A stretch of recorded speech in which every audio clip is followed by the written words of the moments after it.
Yes. Okay, good morning, everyone. We'll get started on the special December 2022 KRT board meeting. Appreciate everybody attending a little bit later in the day.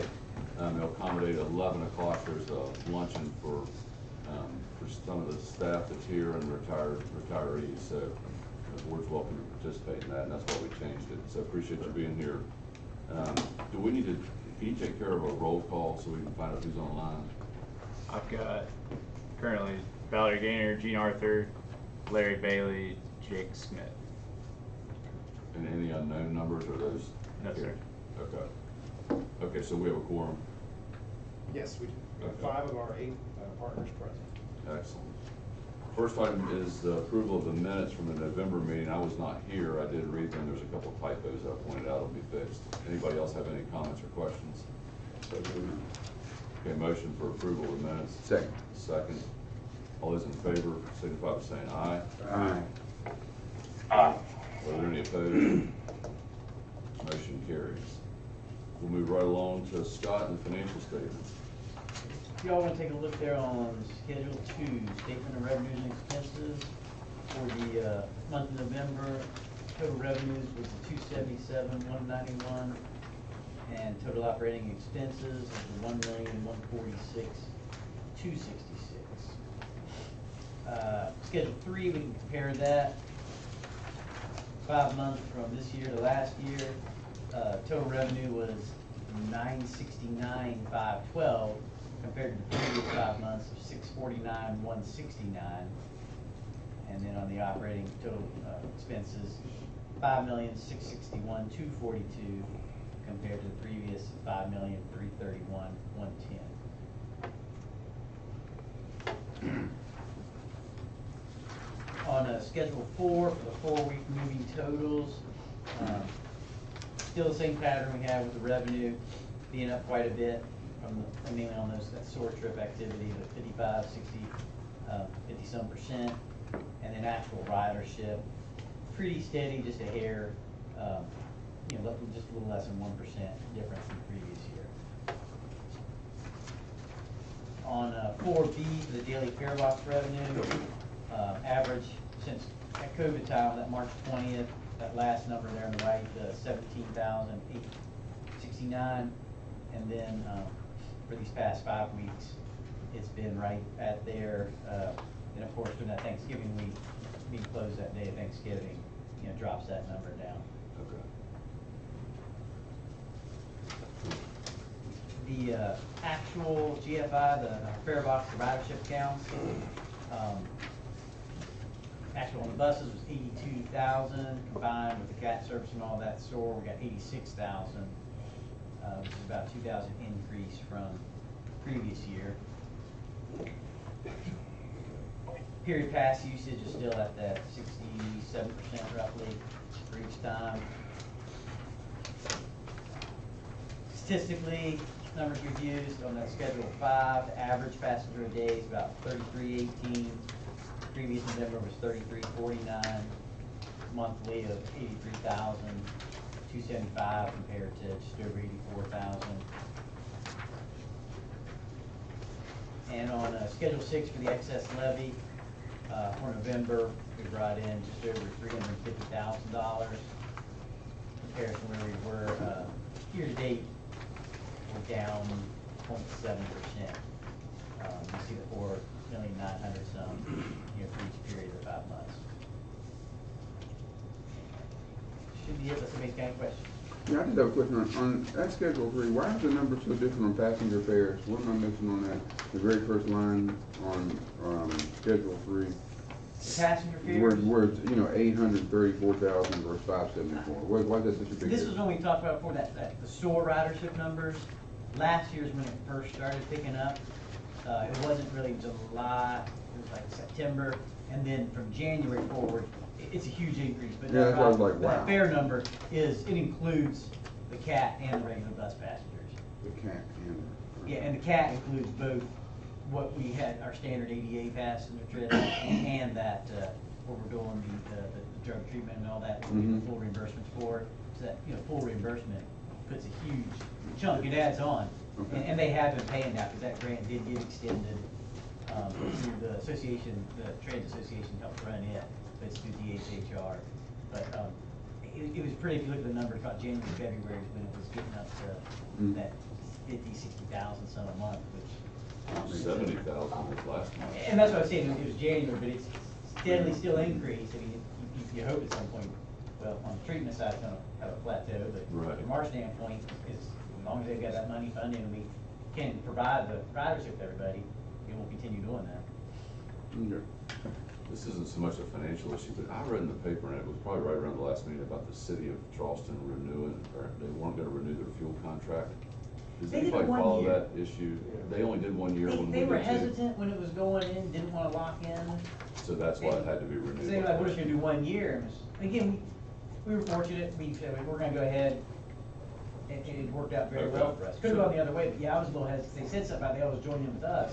Yeah. But I remember when they did it, they did the estimates, everything, the RFP was for the boat, but when they take it down there, cause they handle all of their Okay, so approval. they had the option to do 2 years like we did, and They chose joined 1 in year. with the state, which was still a lower rate. I don't know that. Lower than ours.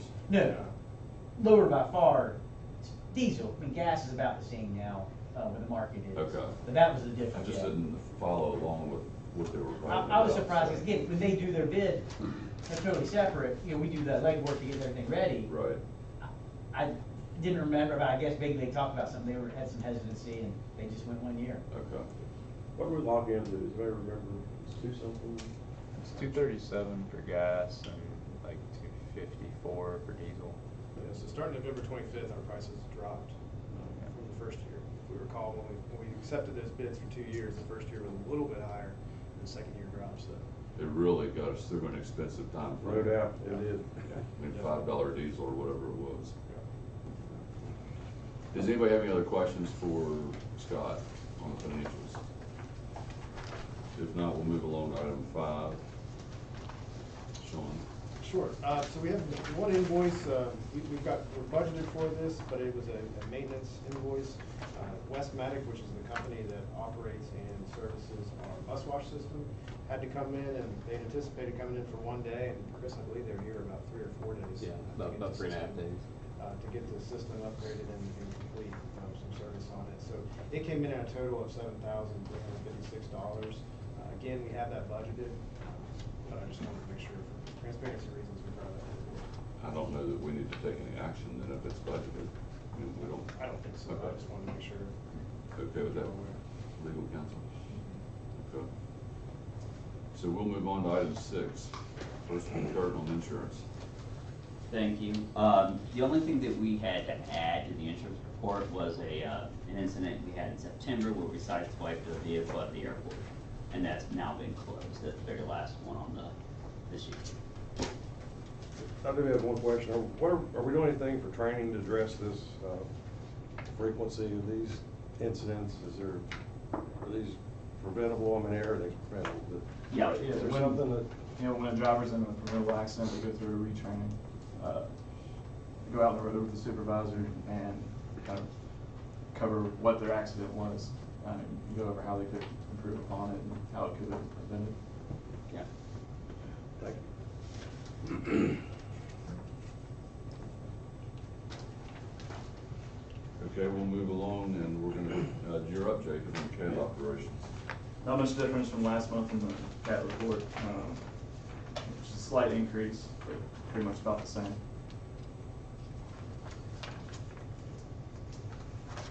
And then facilities update, Sean. Sure, so a quick facility improvement plan update since our last meeting. I'd let you know, last meeting at FTA had given us some follow-up feedback questions for us to fill out. We responded to those.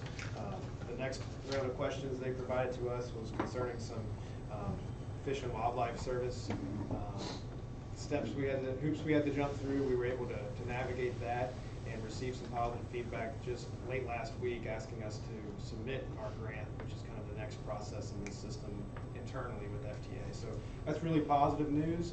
Yesterday afternoon, we had a meeting with Wendell where we went over a couple of possible design options, and what you'll see up here on the screen, we're really excited about. It's the first time we're really seeing some renderings of the potential new facility. So what you're looking at in this photo is actually kind of where we are right now. We'd be in the upstairs portion. So if you recall, we talked about having the admin facility on this side of Stockton Street. So you've got the first floor where you walk in, kind of the driver lounge area with the dispatchers and the customer service reps. And then upstairs is a shared space area where you'll have admin, you'll have the conference room, et cetera. Travis, you want to go to the next? Yeah. So here you'll see, this is if you're standing up on the railroad tracks behind us currently. So you see the maintenance facility on your right. You see the elevated second level over top of Stockton to limit the safety concerns of having our employees walk back and forth. And you see the second floor there for admin and shared spaces for our employees on the left side there. One more. Yeah, okay, that's from the sky there. You see that big, Todd asked me what that giant smokestack was. That's that big transmission power pole out front. We're not even going to try to move that, so it's just part of the plan, so we can get used to it. And you'll see the buses that are parked over on the right side of this. Also on the right side of the property, you see a little area there that looks like a covered portion. Yeah, that's where currently the city, the different fueling partners from the county and the city that come here, they fuel in the back portion of our maintenance facility. That will be moved essentially to Bream so they can just pull in there. The nice thing about that is that it can be controlled with gate access. It keeps it off of our property, so that whole concern of, hey, we can't keep our property locked down, that's not going to be a situation for us to be concerned about in the future. Everything on our property will be secured, which will really help us, and that's a big priority of FTA also, with safety. They don't show it on there, but will it be entirely fenced? Or maybe I'm just not Yes. seeing that. Yes, there will be a fence. Travis, if you haven't picked the next, the design schematic from the top. Yes. I think I put it in that folder. Yep. There will be a fence around that. There will also, one thing you're not seeing on there is the area where the buses are parked, which you kind of see here on the right side of the map. That area will also be covered to some extent, which will help us on a couple of things. It's going to help whenever we have adverse kind of weather conditions, so snow, etc., ice. It's also going to give us a chance to help with our energy efficiencies by that covered area having solar installed on top of there. What is that thing right there with the pink, or not pink, but the orangish? The big, yeah, so that's the service bay, so that's the wash. Sure. So right now you see it was built, I don't know what year was the service lane built?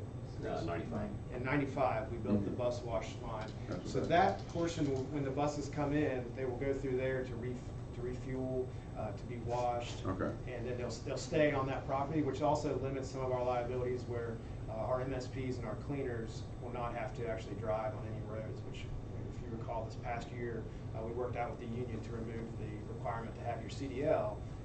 And we really like the idea of keeping those non-CDL drivers on property so they're not violating any type of DOT regulations. So yeah, that service bay is on the right. All the buses and vehicles are parked there to the right of the service bay. You see where the employees will park there to the left of the service bay, and you're seeing both sides. It's invisible there over Stockton, but that median that's going to be conceptually built in the median of Stockton is to help slow the traffic and kind of calm it down. At the top of Stockton Street, that area is going to be elevated so that when buses go to pull across the street from the right side of the property to the left side, currently that would be a very unsafe situation considering the way cars come over that ramp. The idea would be to have that a little bit higher grade so that the buses, when they're pulling across there, they'll be able to see, and there'll also be some traffic calming signals coming up anytime a bus pulls up. It'll give citizens an update, hey, kind of just like the railroad does. There's a bus pulling across. So we've made great strides with the facility plan. It's really exciting to actually see a layout and floor plans coming together. Chris has met with the team at Wendell to go over the actual equipment that could be installed in the facility. And that's the most exciting thing, is we're actually going to have our employees having the resources they need to do the jobs, which is going to keep the buses up and running, which in turn is going to make our passengers have a better experience with KRT, because buses will be down for a shorter amount of time as we move forward. So it's really exciting, and we're excited to jump through the next steps with FTA in the grant process, but it's all moving smoothly, knock on wood. Hey, Sean, on the car wash, the wash facility, is it going to be, I know Carrie mentioned this a while back, is this still going to be recycled Use Yeah, recycled gray water? Yes. Yeah. Okay. What is it, Chris? It's something like 98%? Yeah, it'll be above 90% of the water will be reclaimed and put back into the wash facility. So it'll be filtered and also heated, so we'll be washing buses with heated And we have water. a call scheduled next week to talk with Wendell about the concept. You'll hear the concept of net zero thrown out, where you have facilities that the amount of energy they produce is equal to the amount of energy they consume. They think with this design, we'll be very close to that net zero categorization, which is really exciting, because if you look at the garage right now, you see all the holes in the single pane windows, and we're literally the opposite of a net zero. Like, it's scary to me what we spend on utilities. So it's really exciting to think, hey, we're actually going to be efficient when it comes to energy and take every instance we can to install solar. It's really cool. What's everybody think about the latest design that came out? I like Flip it. back to that, Travis. It has the Yeah. front elevation. Beautiful. I personally like the idea that the brick and the style structure ties into what is an industrial use, but it also, in my opinion, is consistent with what's in this neighborhood. Yeah, the only thing I have a concern with is that crossing there at the railroad tracks, buses Yeah. going across the street. I mean, there have to be a lot of safety measures, I think, Yes. put in there for crossing that thing right there. Because Yes. people do fly over these tracks, and Yeah. When they- making sure people get across okay. When they first brought that concept up to us, we instantly said no thanks. That's what I was like, whoa, that's what Yeah, caught me when off they- guard. When they came back to us in our meeting yesterday and said that whole area will be elevated, so it will be at grade with the railroad crossing, so when you're in the bus getting ready to cross the street, you can see down to see if a car is Good. coming. That could be a game changer, whether they can pull that off or not. If they can't, then those buses would simply wrap around, Okay. get onto Fourth for a moment and turn into the. That's my only concern is Yeah, that, they can yeah. do that too, and that was it would be nice if they could shoot straight across, but it's not 100% necessary. Okay. But yes, that is, safety is gonna be the big deal, especially with that portion. Yeah, and whatever they come up with, if we're not comfortable with it, then we'll speak up and say Okay. so. And Yeah, and that was FTA okay. won't allow you to have a plan that's unsafe, as far as any traffic patterns either. Yeah, I think it looks great. What I like about it is, like Todd said, Symmetry. it fits in, with the community. We saw several other iterations that seemed like they were trying way too hard to look like the Civic Center. So I think it is, a little bit more futuristic than some transit centers, but it's also still the same style, and no one's gonna, doesn't stand out too much, which I really like. It looks beautiful. I think it looks beautiful. Good update on that, that's exciting. Appreciate it. So that's gonna put us into new business. If no one objects, I'm gonna revise the agenda just a hair, because we have somebody on Zoom that probably isn't concerned about our drug and alcohol policy. This is on item 7C. I don't know, Jacob, if you're the lead on that, but we have Josh Panner, and he's on Zoom and is gonna make a presentation. Do you have an intro that you need to make, or? Yes, so Josh from Remix Via has joined us to talk better about their product than I can. But this is kind of similar to what we had discussed last couple of months of optimizing the driver schedules to be more efficient, and also provide planning services. They'll tie in with our VIA software that we're getting for our paratransit and on-demand service. So I'll let Josh take over now. Thank you, Jacob. I appreciate the intro and also appreciate the opportunity to speak before the board today. I want to make it fairly quick in order to open up room for questions if there are any. I did prepare a small presentation, but don't worry, it's not going to be a death by PowerPoint or anything like that. Should get through it pretty quick. I'm going to share my screen. Can you just give me a holler when you can all see my screen? Yes, we can see it, Josh. Great, thank you. So, again, my name is Josh Panter. I'm the Director of Partnerships for Remix for the East Coast. On the East Coast of the U.S., we work with over 100 different transit agencies and cities. And I'm going to talk about some of our experiences today. So what is Remix? Remix is a collaborative transportation planning and scheduling platform. Again, widely used across the East Coast and the United States, and I'll talk about a couple case studies today.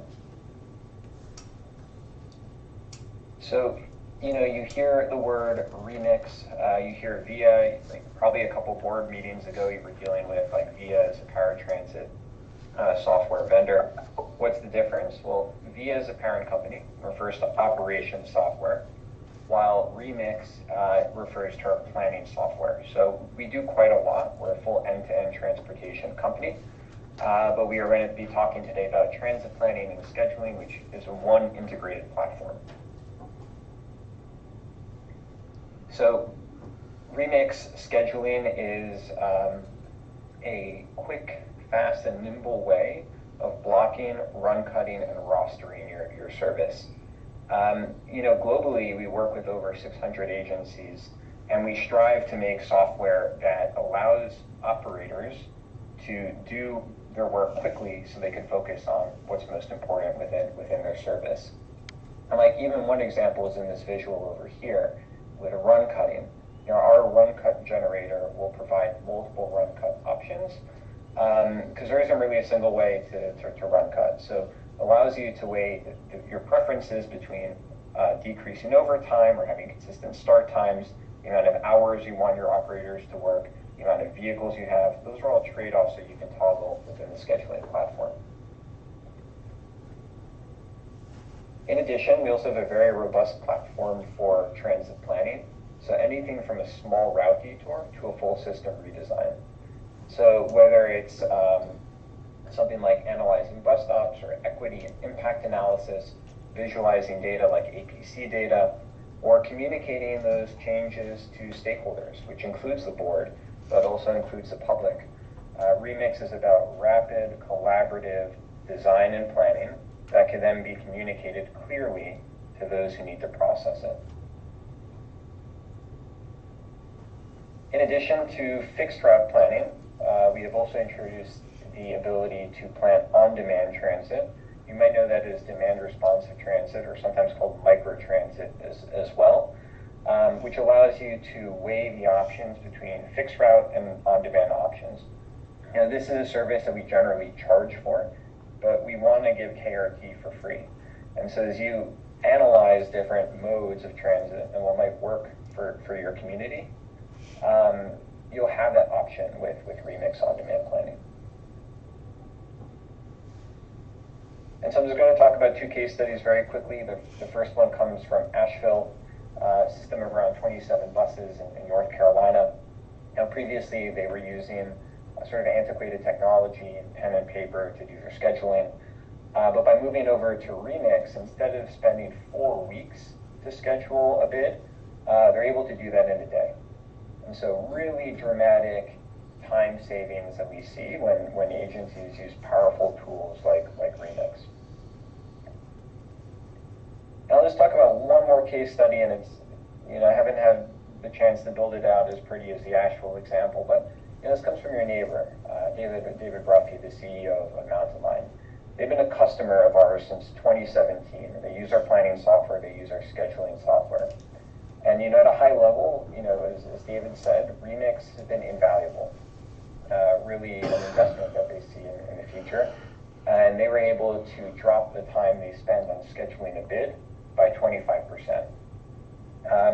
Previously, David's team, and I know this from working with them, David was really the only guy in the shop who can use like GIS and some of the more technical tools. Now they have 6 people working on the software.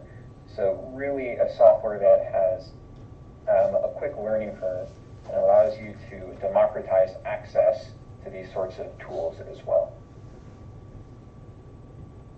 So every Remix solution comes with a couple perks. One of them is like no installation. It's entirely cloud-based, which also means that any updates that we make to the platform happen automatically.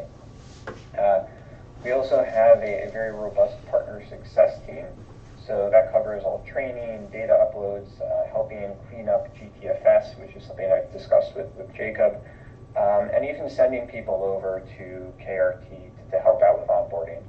All our implementation managers, all of our partner support managers are former planners themselves. They come from places like Connect Transit and Mountain Line, the one in Missoula, not the one in West Virginia, and other places. So this is really a team of planners and schedulers who have lived and breathed transit operations and can help you along that journey.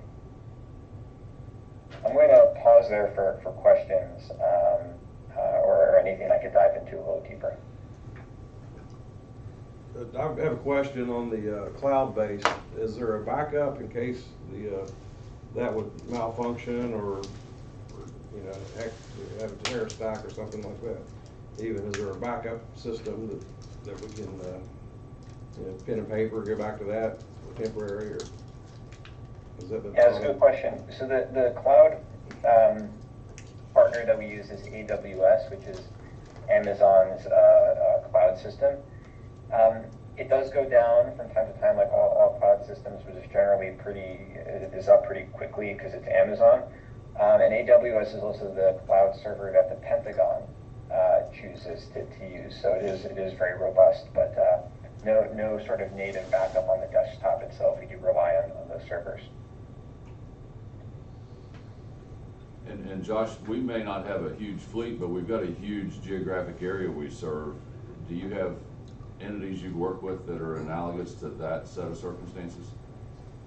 Yeah, so NCRTD is out of New Mexico. They cover the entire top half of New Mexico. So if you can imagine Santa Fe to the border, they have routes that have run times of several hours. It's really these like large regional. That's probably a more extreme case.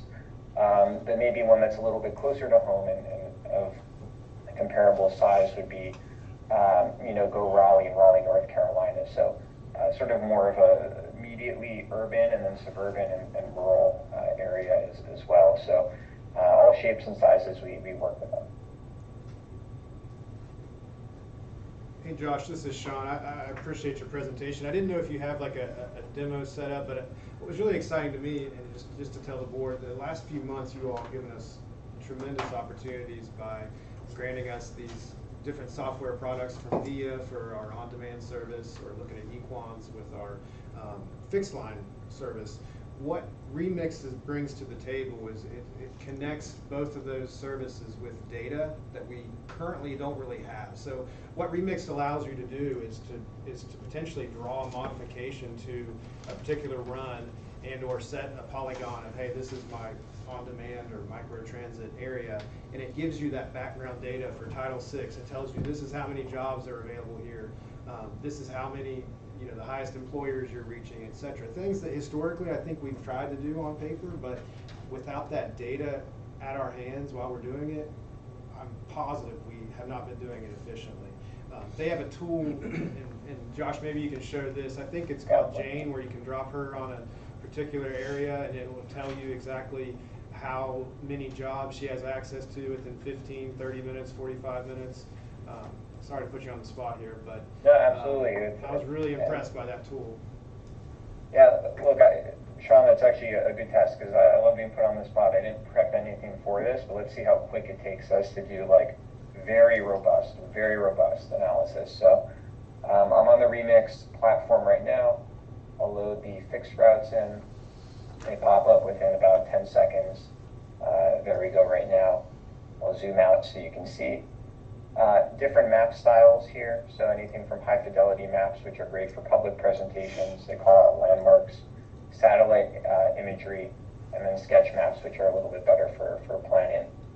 Clicking into any of the routes will bring up the service windows, but also the timetables as well. And we can put a buffer of any size and very quickly pull up all the demographic statistics of that route that we're serving. So if you're writing a grant narrative and you want it to be compelling, all those statistics, we compile all census data, all ACS data, LEHD, LOHD. We also work with state DOTs to bring in their state data sets as well. That's all here, and you can export it very quickly to analyze. If you want to test out what it would look like to increase frequency, you can edit that, and in real time it will let you know how many vehicles you would need and the cost associated with it. Adding bus stops, removing bus stops, as simple as adding a click and adding a place to the map.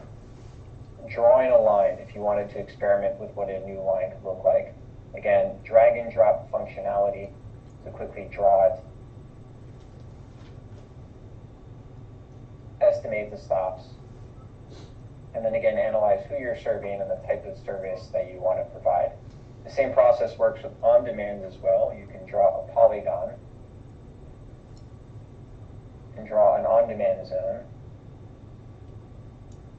and very quickly get an estimation of the type of ridership you would see, the wait times you want to target, the amount of vehicles you would need, and the cost associated with that. And anytime you make a change, it's important to illustrate sort of the impact that would have from a rider perspective. So what I can do, I'm just going to hide these buffers for a second, is drop Jane, which is an isochrone. And what Jane is going to tell me is how far she can get and how many jobs she can access within 15 minutes, 30 minutes, 45 minutes, and 60 minutes. And as you make changes to the network, you remove a stop, you add a stop, you remove a bus, you add a bus, and so on, Jane will update in real time to show you the impact from a rider's perspective in terms of travel times, and in this case, the amount of employment opportunities she can get to. And this might be the case where Jacob or Sean proposes a change and needs to communicate it to you all, the board, and can go into Presentation Studio and very quickly pull up a high resolution image that he could customize the dimensions for and export. Or maybe someone on the board, like Jacob, needs to give input. They can make georeference comments and comment, hey, I think we need to expand service here in post. And you'll have a running dialogue with the members of the board, with the whole KRT team, so you can collaborate on a single place on projects. I know I make it look easy. I promise it is easy. It's all a drag and drop functionality. And this is just the planning component. There's a whole scheduling component for cost analysis, blocking, run cutting, and rostering. And I think it'll improve the customer experience. Like Josh mentioned, when you add and delete stops, once you do it in the system here the next day, like on Google, it'll show that change. Oh, it integrates that quickly? Right. It'll integrate with the AVL CAD system and Google Maps and show them, the updates. And another thought is, it wasn't that in prior years we had ill intentions or were trying to create inferior routes, etc. It's just this technology didn't exist and we didn't have the availability to do this. Or I don't want to speak for our operators, but they come up all the time with, hey, you can change this route or this timing point, etc. And it's such a difficult task for our team upstairs to do. It is incredible that within moments you can make those changes in here and see them in real time and then update them. And then they go out to Google and they go out to the passengers. And this stuff could happen on a regular basis, whereas historically, 2015 was the last time we changed some routes. Right. Most transit entities of our comparable size make changes every quarter, every month, etc. Because things happen, a new employer might come to town that has too many people, or a Ticketmaster may not have as many people up at Northgate. Maybe you don't need to provide that same service, but we've historically kept that level of service for years, and it doesn't make sense, and our operators will say, hey, I pick up 2 or 3 people at this place, why are we going there? Well, it's because it was so hard on the back end to fix that. This tool allows us to really make those changes almost instantaneously, and it's not just guesswork. Now we have the actual data behind it, which is really exciting because the changes we make, we'll be able to quantify and say, hey, if we do switch to this on-demand service, we know how many vehicles it's going to need. We know the potential revenue as opposed to how much cost we could save. If not, we just think it's a good idea and we try it and either it works or it doesn't. This is giving us a much better head start on the changes we're looking at making. So I'm really excited by it. Does it somehow alert you if you have to have public hearings because the changes have reached a level that you have to get through that process? Does it have the ability to alert the need of a public hearing? But it is very common to use Remix in a public hearing to solicit feedback through the comment feature. So if you were to have a public meeting, you can say, everyone pull out your phone. I realize not everyone has a smartphone, so you might have a laptop. and you could pull up one of these maps, which is easy for a non-planner to understand, and they can write comments specifically on the map, and that's all saved. That's all saved on the platform for you. It does show like a number of hours on each route that it serves, and then we can make that determination. So you would be aware if you reached the level that we had to do. Yeah. So, I mean, essentially, the on-demand platform that you all provided to us with VIA is incredible, top-notch, state-of-the-art. Equans provides a top-notch, state-of-the-art fixed route AVL GPS system. What Remix is able to do is connect the dots between those two to provide us with smart data to drive our decision-making process when it comes to how we provide service to the public, essentially. If Remix gets approved, what more dots need to be connected? Yeah, I told Todd this. I said we've come to the board with 7 or 8 new technologies, and I feel like I had some anxiety of coming back again and saying, hey, there's one more thing we need. But there were so many opportunities to embrace transit tech, as we call it, that KRT had just been unaware of or have actually developed over the last several years.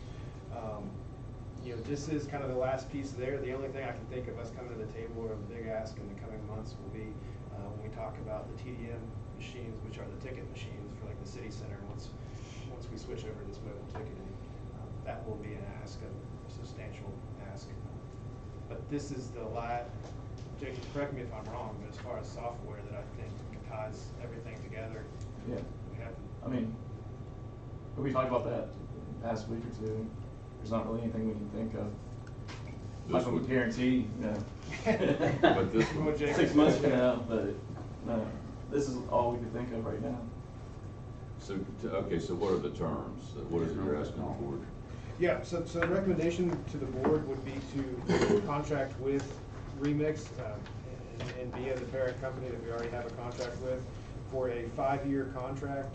That total contract value is $301,500 for 5 years. That includes the installation fee. And I don't know if Josh has anything to add to that, but that's substantially lowered from their traditional pricing. Obviously, we're already a partner through Neo Ride and the on-demand service that VIA offers. How do we pay for it, Scott? Capital reserve. I mean, again, what we had saved on some of the other scheduling software where the upfront costs were less, it almost is a wash what we had set aside capital reserve wise. But going future, we have to anticipate we're going to be increasing the non-contract or the non-contract to monthly agreements. But you're going to put this in the operating budget in the future, aren't you? That's what I'm saying. The capital outlay, a lot of it up front, we saved when we're going to those others, where there's gonna be a larger cost in the operating, each year, as opposed to just capital. So. All of these services used to buy up front. They were substantial. So this is costs. something you pay a $5,000 a month lease fee, I mean, is it $5,000 a month? Yeah, so what it is, so year 1 is $50,000, year 2, 54, year 3, 58, year 4, 63, year 5, 68.3. Yeah. $5,000 a month average over 5 Yeah. years. Yeah. Right, Yeah, okay. they built in some inflation there, yeah. Well, I make a motion that we, go ahead and accept the proposal from Remix, to move forward with their, scheduling and planning software. There's a motion and a second. Is there any further discussion about the Remix software, the cost or subscription service, or how it functions? All those in favor of the motion signify by saying aye. Aye. Are there any opposed? Motion carries. Thank you very much, Josh. Look forward to working with you. Thank you, absolutely. Put I'll be your in touch system to with the Jacob. test. Yeah. We got work to do, but thank you. Appreciate the chance to speak today, and again, I look forward to working with you all, and have a Merry Christmas. You too, thank you. All right, bye-bye. Take care. Thank you, Josh. Where is Josh located? Where's Josh, Jake? I'm not actually sure. He works from home, I know, but. Like, not but sure I where mean, home it's is. on the West Coast or Alabama or. Not- He he's on the holler, east- so he must have prepared in advance for this meeting. It is there. Some of these. Okay, so let's hop back up to 7A, which is the drug and alcohol policy. Thank you, to the board. You'll notice that we've made some changes to the drug and alcohol policy. KRT is a zero tolerance agency. Meaning if you get a positive drug test, you are terminated, and it's not a grievance you file, or it's just flat termination. However, in our policy, we do allow for folks to self-report a drug or alcohol addiction. The reason why you let people self-report is it can be very dangerous if you don't, because folks with addictions, you know, are not the most honest people, right? They'll try to hide it, and if they think that that's the end, if they admit to a drug or alcohol problem, then they'll get fired and they won't report it. So, what we've done is we've changed the part about the self-reporting. It used to be we would send them to SAP, which is Substance Abuse Professionals. The problem is, and we figured this gap out, Jacob and I did, SAP will only accept someone if they have a positive test, okay? If they have a negative test, then there's nowhere to send that person under our policy. They can't go to SAP. So what we've done is we've set up an employee's assistance program, and that is through REACH. And if someone self-reports a drug or alcohol problem, we'll send them to a drug test. If it comes back negative, then we'll send them to REACH. And the reason for this change is Jacob and I do not want to set the policy on how long someone should have to come back for return to duty testing or follow-up testing. We want a professional to handle this. We don't want to give an arbitrary date, say 6 months. So now what we've done is if they have a negative test, they go through a 4-week treatment plan, and then we let the professionals decide how long they have to do follow-up testing, how frequent they have to do follow-up testing. So that's the change. There's a few other technical things that we've made in there. There's a few things that we were not exactly with FTA, so we made those changes, and we made some changes to the program, people that are administering the program. So those are the changes to the drug and alcohol policy, and I'll take any questions. I assume we didn't invent this. What does the public sector do in similar situations or other agencies?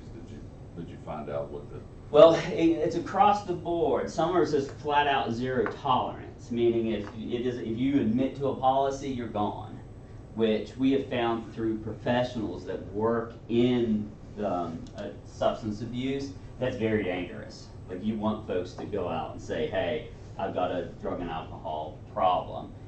Some folks are doing what we want to do now, which is SAP and also an employee's assistance program. So it's kind of over the board. But the more we've talked to folks, the more we realize you can't just go with a flat out zero tolerance policy because it's dangerous.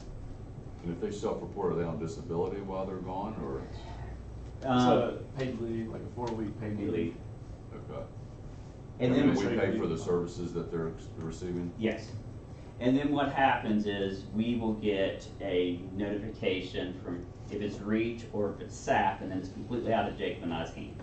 They're going to say they have to come to do return to duty testing, they have to get a negative test, and then they have to do follow-up testing for, could be a year, could be 2 years, could be 5 years, but we're completely out of it. But while they're in service? While they're in service, they'll have to do follow-up testing, because follow-up testing makes sure that they do not relapse. So it's weekly, it's observed, it's very, very rigorous type of testing. Do they have to be given work time to go do that? Yes. And so how do they cheat the system? How do they cheat the system? I mean, if we approve what you're suggesting. How do they cheat the system if we approve? Well, I mean, you put somebody off for 6 months because they just can't get in the right position to come back to work? no, they wouldn't be off for 6 months, they'd be off 4 weeks. 4 weeks. The year, Well, they might be off a little longer than 4 weeks, depending on the situation, but it would be unpaid. Okay. In other words, they can't drag it out, is that what you're? Yeah, they We can't. maxed out at 4 weeks on the paid part. I mean, at that point, they've got a financial incentive to be, Yes. go through the program properly and be back here. Correct, Mhm. correct. Is that 4 weeks come off of their current paid time, or is No. that something separate? It's like being on administrative leave, similar, to that process. Is there a number of times that you go through that eventually it's like, okay, we're now at the zero tolerance point? Well, if they You would. go through it annually, or? So the reason why you do the follow-up testing is if they would test positive during that time, then they would be terminated. So they couldn't, if they had a relapse. Now, Okay. So the second test is zero tolerance. zero tolerance, yeah. So in our policy, you can self-report as long as you're not scheduled for a test. So say, for example, I get the random drug test list this month, and I come up to you and say, Todd, you gotta get a drug test. And you say, well, I have a drug and alcohol problem.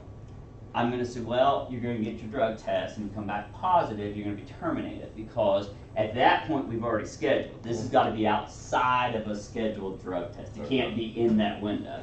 So it would be the same with follow-up testing, right? So if they say, well, I'm gonna fail this week because I relapsed, well, you know, we gave you an opportunity. This is why we're doing the follow-up testing, and if you test positive, you're gonna be terminated.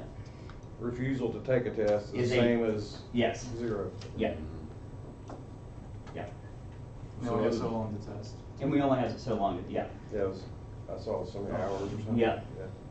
And that way, because if it's alcohol, right, alcohol comes through the system much quicker. So with alcohol, we have to test in a certain period of time, so that way we can determine or not if the person's on alcohol.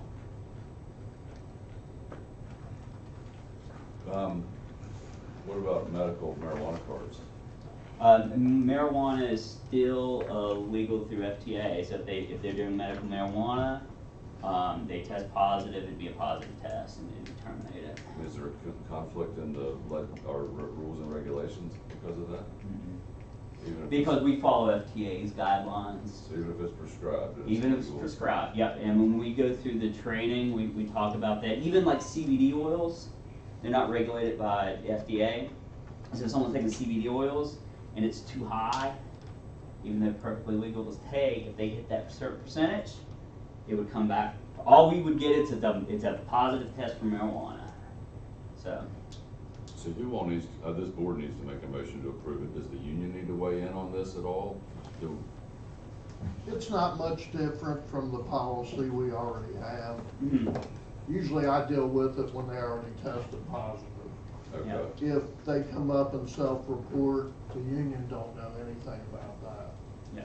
But they didn't have an incentive to self-report before, it sounds like, did they? No, they still had the incentive. The only thing that changed is they're sending them to REACH instead of that other program. Well, yeah, mostly, right? Because if they test positive, we send them to SAP, right? So substance abuse professionals do FTA, okay?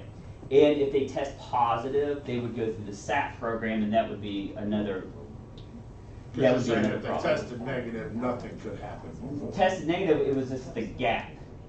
It clarifies, more definitively who you go to. There's a little gray area before. Yeah. Like if somebody had an alcohol problem, they may not be positive in that time when they come and tell us. Yeah. When we send them to test, but they still have a problem. So it was unclear in who you send that person to. Yep. Does the health insurance cover any of that treatment or SAP or any of that? We pay for We pay for that. the treatment program, the 4-week treatment program. So it doesn't affect health insurance anyway? Yeah. So David, are you indifferent to this change, or do you think it's a positive change? I think it's a positive change. Okay. And again, folks that claim zero tolerance, just a flat out zero tolerance, it can be a much more dangerous situation, because folks, if the person with that addiction feels like that's the end of the line, they're gonna deceive, they're going to lie, they're gonna continue to drive, and how we're gonna figure it out is one day they get in an accident, and then we have a massive lawsuit. Yeah, I think it's a very valid point. I have not given much thought to it. Right. Yeah. Remind me, who all is subject to the drug and alcohol policy? Any safety sensitive employees, so drivers, mechanics, dispatch, supervisors. Everyone's subject to. Yeah, everyone's subject, yeah, but the people that are, that get the random test and the pre-employment testing are safety But you would sensitive. never get called to take a random test. Probably not a random test, but I could get called for like reasonable suspicion or other testing. So everyone's subject to it. So it's just, it's different. They are, you know, the safety sensitive employees are all subject to random testing and pre-employment testing, where I did not have pre-employment testing. Do you have the ability to determine what you want to test for, like if you want to remove marijuana or something like that? So that would be up to FTA if they wanted to remove marijuana. Since we get federal funding, we have to follow the FTA guidelines. But there are several things that they test for: opioids, amphetamines, cocaine, marijuana, of course, drugs, alcohol, those types of things too. The big ones being in this area, of course, you know, like methamphetamine and opioids. Well, I'm glad you're looking at things like that, because sometimes they get put on a shelf and you don't go back, and then until it's too late, when you're like, oh darn, I should have said this or that. And so I appreciate you all being proactive about looking into those policies to make it better for everybody, safer for the general public. Right. Yeah. That's one curveball question. Fentanyl's crazy right now. Yeah. Driver could be exposed, you know, secondhand or whatever. Where would that put them if they were exposed to something like that? I mean, it's obviously they're going to be positive. That'd be more of a, If they were, I don't know, it's a gray area, you know? it would be a gray area, but that is a great point. And we should probably look into a few things. Police officers dropping over all over the country. Yes, and For the there's secondhand. some safety concerns too, and that is a very good point. We should definitely look into for prevention's sake on those things. I know this is probably a whole other liability issue. Okay. Do we carry Narcan on the bus?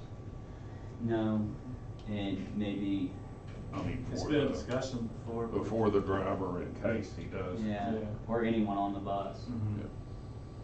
The supervisor? No one, KRT carries any. You know, and maybe that'd probably be a, you know, policy decision for the board, but we could definitely talk about that and talk with the union I and. seen the other day, it wasn't just on TV, it's like he was talking about a police officer searching a car and opened a dollar bill when she immediately OD'd. Yeah, If they it's, hadn't had Narcan there, she would have died. yeah. So, And maybe we can, we can work with the union and figure out maybe a policy to bring to the board, but I think it would be a policy. well, to it's bring like to the board. on cleaning the buses too, Yeah. they can grab hold of something. Yeah. Okay, so Eric's got to leave, and I'd like to vote on this unless there's somebody that has other questions for Kurt. Good presentation, appreciate you all looking into that. Thank you. It sounds like there's some follow-up things, but at least we can address this for right now. Yeah.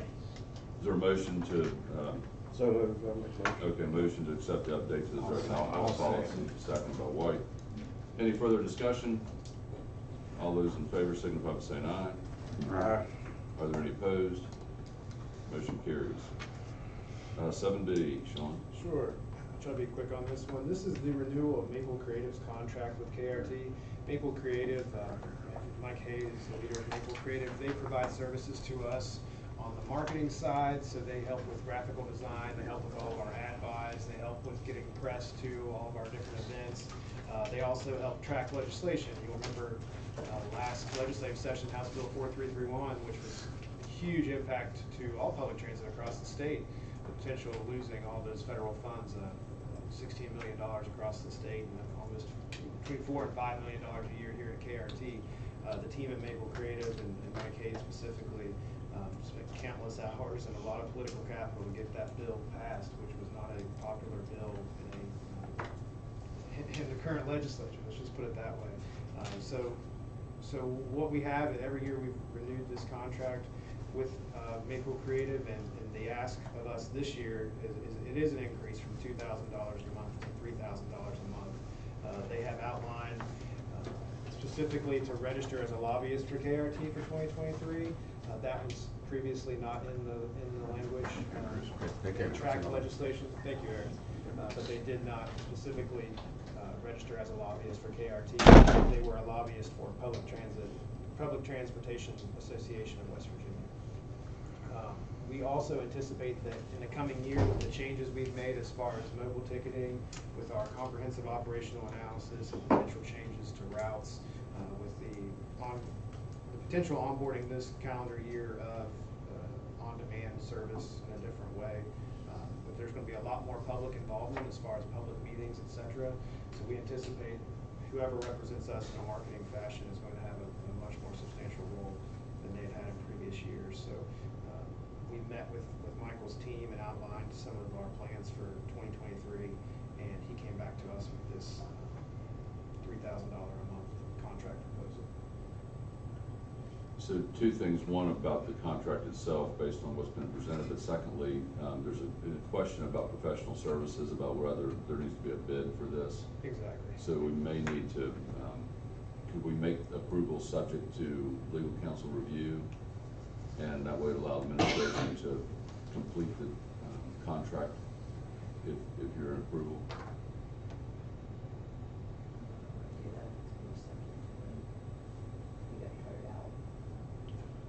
Well, it will only be if there does not have to be bid out.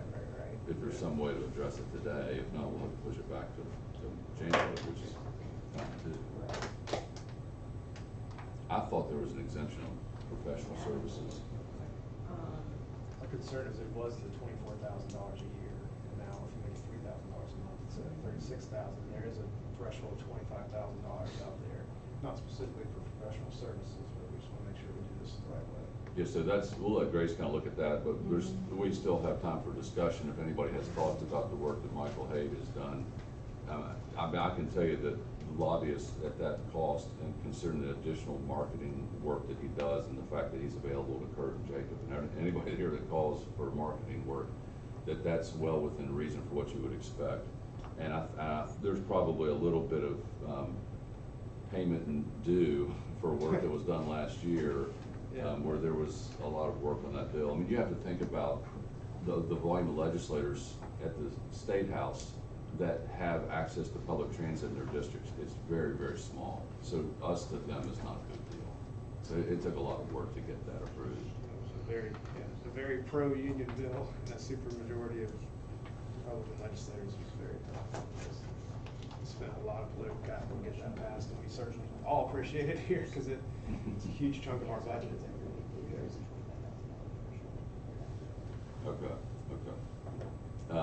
So it sounds like from what Grace is telling me that we need to table this topic until next month, put it out for bid, and be prepared to deal with it in January. This would exceed the exemption level for purchasing. Sure. Good.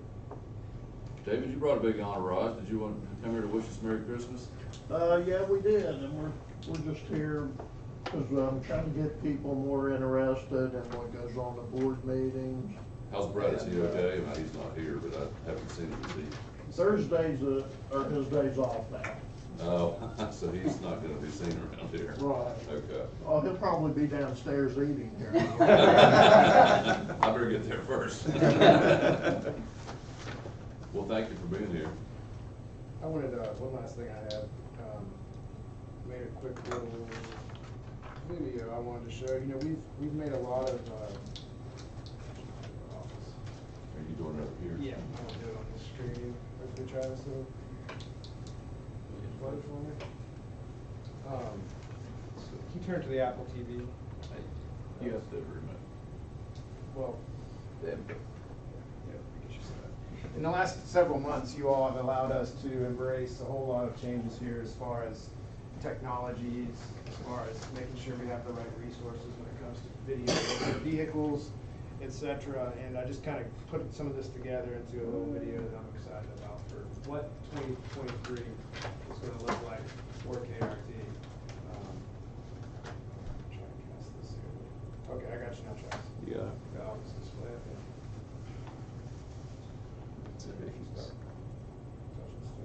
This one does not like.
so just as we go into 2023, I'm really excited because again, you all gave us the tools in 2022 to make a lot of really substantial changes for our passengers, for our employees, everyone together. I'm really excited to see as we get to implement this. So thank you all again for the opportunity. Couldn't do it without you. Good video. Who produced that? Your 11-year-old? That was me. That was That's who I'd be calling. Yeah. YouTube star. Well, nothing left but to wish everybody a Merry Christmas, Happy New Year, Happy Holidays, and enjoy your family.